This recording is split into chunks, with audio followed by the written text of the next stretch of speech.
እሸቱ በተረት ሲደነግጥ ነው የሚኖረው እሸቱ። እኔም ያለኝ ምክር አንብብ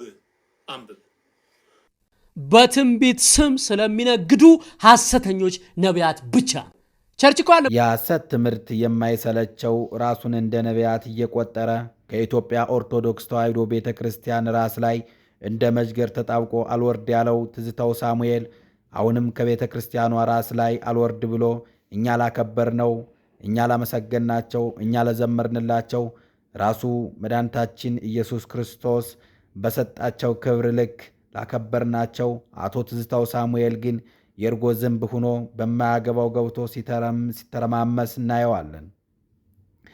ይባስ ብሎ ደግሞ የኢትዮጵያ ኦርቶዶክስ ተዋሕዶ ቤተክርስቲያን የቁርጥ ልጇ በሆነው በኮሜዲያን እሸቱ ላይ አፍ መክፈትና ማውራትን ጀምሯል። በተረት ሲደነግጥ ነው የሚኖረው እሸቱ። እኔም ያለኝ ምክር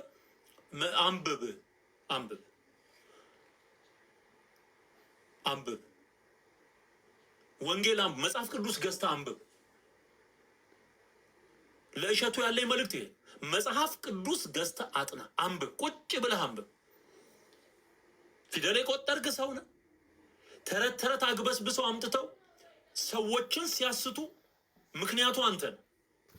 ሰዎችን ሲያስቱ ትጠየቅበታለህ። ይሄ በምትሰራው ስራ ትጠየቅበታለህ። የእግዚአብሔርን ሕዝብ ይህንን ምስኪን ሕዝብ ጌታን በማመንና በማወቅ የዘላለምን ሕይወት እንዲወርስ የተጠራ ሕዝብ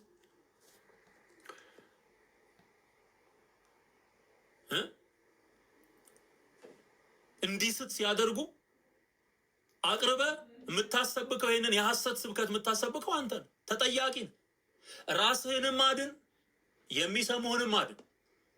እንዲህ አይነት ሮንግ የሆነ ታሪክ መጽሐፍ ቅዱስ ላይ የለም። እንዲህ አይነት ታሪክ በጥንት አብያተ ክርስቲያናት ተብለው በሚጠሩት ታሪክ ውስጥ እንኳን የለም። አንብብ ወንድማችን እሸቱ አንብብ። ስደነግጥ አትኑር። እየጋበዝክ እንደዚህ የደብተራ ትርክት እየሰማ ስትደነግጥ አትኑር። በቃ ስለዚህ ዮሐንስን አይቼ ነው ሉቃስን አይቼ ነው የሰገድኩት የሚል ይሄ ውሸታ በቅዱስ ሉቃስ። የኢትዮጵያ ኦርቶዶክስ ተዋሕዶ የቁርጥ ቀን ልጇ የሆነውን ኮሜዲያን እሸቱ የበረከት ሥራ በመስራት ይታወቃል። ቤተ ክርስቲያን በመስራት ገዳማትን መንገድ የሌላቸውን መንገድ በማውጣት በመጥረግ እንዲሁም ሃይማኖት ዘር ሳይል የተቸገሩትን በመርዳት ይታወቃል። በመሆኑም በዚህ አገልግሎቱ የቀናው ሰይጣናዊ መንፈስ በእነ ትዝታው ሳሙኤል አድሮ የሚያውቀውን እንዳላወቀ እያደረገ ሲያካስሱት ይገኛል። ሟርተኛ እንደ ኡሊያኖስ ይሞታሉ። አየኸው፣ አሁን ስዕል የሚቃወም ጴንጤ እንዲያልቅለት ነው የሚፈልግ። እያፈረስንበት ነው ስራው። የሚገል ስዕል አይተህ ታውቃለህ?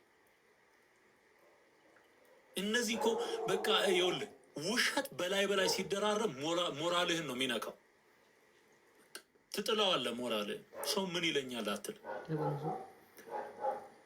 እኔ ይኸውላችሁ እንግባባ።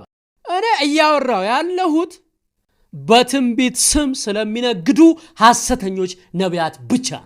ቸርች እኮ ለምትሄደው ቸርቹ ለምትሄደው የግሉ ቸርች አለው። በር ላይ እንዲህ ሱፉን አድርጎ ከረባት አስሮ እንዲህ ብሎ የተነሳው ፎቶ አለ። እሱን አይተህ ትገባለህ። ከዛ እንደገባህ ትልቅ ሳይኮ አለ። አንተ እንግዲህ ሰፈር ምናምን ጓደኞቼ ያጣሉ፣ ወላጆቼ ይሄ ልጅ ማላይበት የት ልሂድ ያሉ፣ ቺኮች ስደውልላቸው ማያነሱልህ፣ ስራ ንግድ ከሰረብህ፣ ሞራል የተነካ ሰው ልትሆን ትችላለህ። እነ ብሩስ ሊ ጋር ስትሄድ በሳይኮ ብድግ አድርጓል። በእግዚአብሔር ጋር አይደለም፣ በሳይኮ አንተ የተመረጥክ የተለየ ነህ ይላል።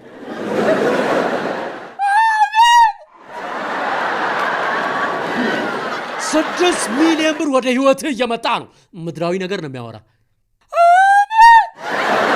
ግራውንድ ፕላስ ቤት እየተሰራልህ ነው። ይኸው ግፊት ካለብህ ትጭራለህ፣ ከሌለብህ